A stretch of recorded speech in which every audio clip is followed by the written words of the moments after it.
even though it's broken, this is a prime example of why I chose to name this page Southern Illinois Lithics. I've only been doing this since March of 24, so just over a year. And I've got 2 cases now at home. The first case from last year is not all killers, but a lot of them do this. Even the ones that aren't killers are just made of the most gorgeous stuff. Look at how thin this is. I mean, that's nuts.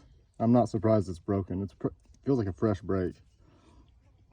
So there's not a non-chance to find in the base, but I'm not going to hold my breath on it.